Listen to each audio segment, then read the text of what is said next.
Well, I bought this ZD-21 back around 2005, and it was like Christmas time, and I was up at Odell Kubota, which was up on 23rd Street, close to 291 up in Independence, Missouri.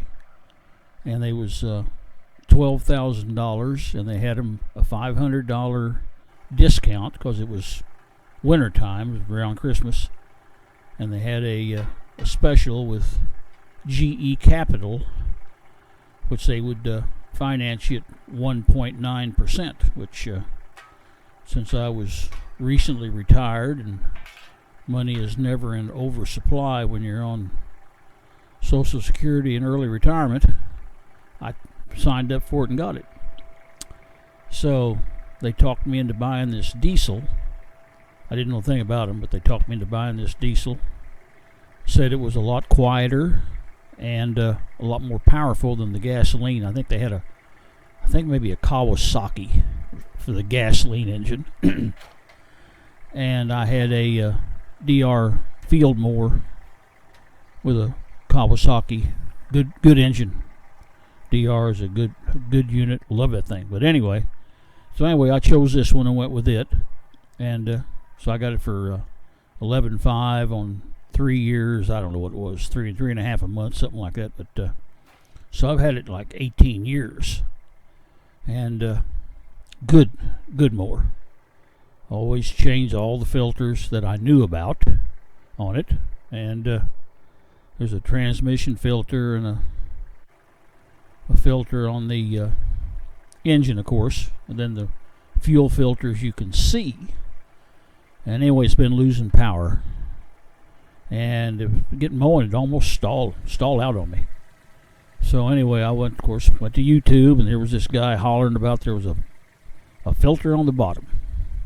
He said there's some you see, but there's one on the bottom. He said if you're having trouble, that's probably it. So anyway, I went and bought a filter, and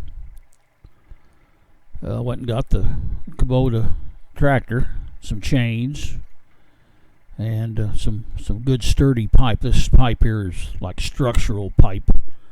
I bought a rack of junk steel at a farm auction. It was actually at Kenny German's, my neighbor's auction, and I bought his old forklift and a rack of steel. So anyway, this pipe come out of that rack of steel.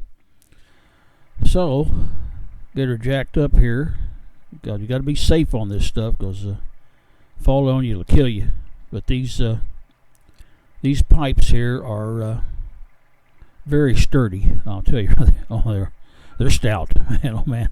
But you just don't want it to roll off on you, so you always leave something in place, because they have rolled off on they can anyway. They haven't rolled off on me, but they can roll off on you.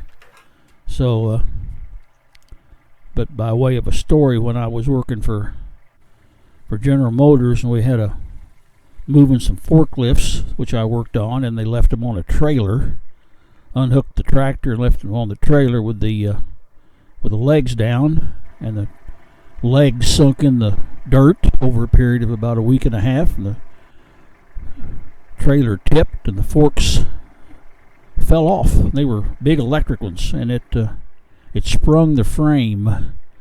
They had to scrap them. They was hot, but I think one was a 12,000 Yale and one was a 10,000. The batteries in them weigh about 4,500 pounds.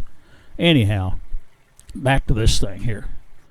So what I'm going to do is get under it and just see what I've got underneath there. And here I leaned against that tire on my arm and tore the skin off on that rough tread.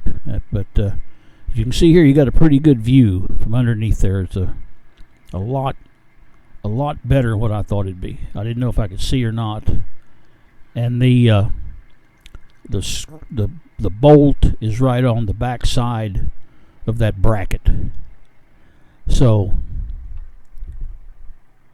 right on the back side back there, it's a 10 millimeter, and so it comes out pretty easy. Just be sure and clamp off that fuel hose so it don't run out on you. But I was getting absolutely no fuel out of this thing at all. And so anyway, thank God for that guy on YouTube that was told me to look on the bottom. I wish I'd wrote down his thing. I'd give him a thing right now, but the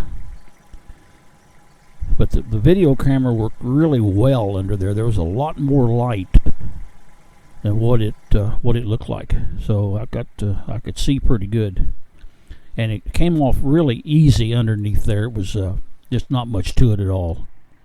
Used a pair of long bent pliers to get the clamps off, and trick is don't take that clamp, don't unhook that bolt from that clamp, because that could be a bearcat to get started again. Just loosen it up, pull that filter out, slap a new one on there, slip it back through, and tighten it back down.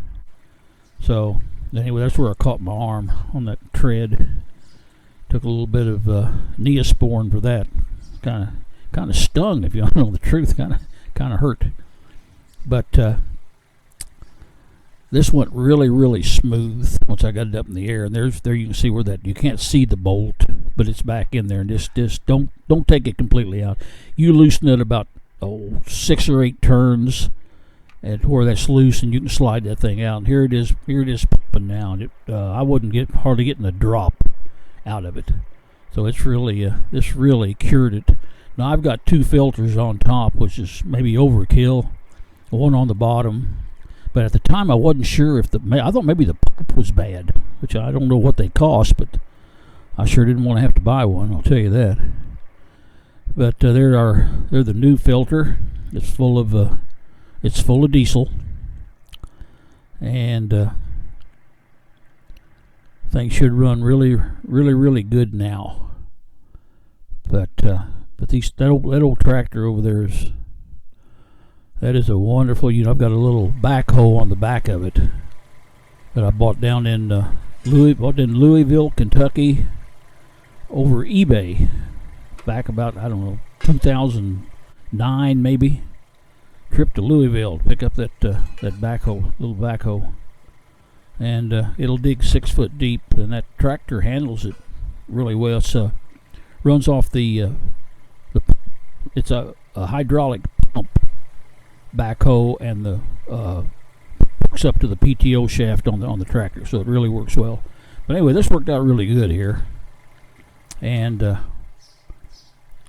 the only other thing I bought a bucket, which you saw at the very first, the bucket, and I think it was in 2008. I think it was like $900 with tax. Of course, everything's higher now.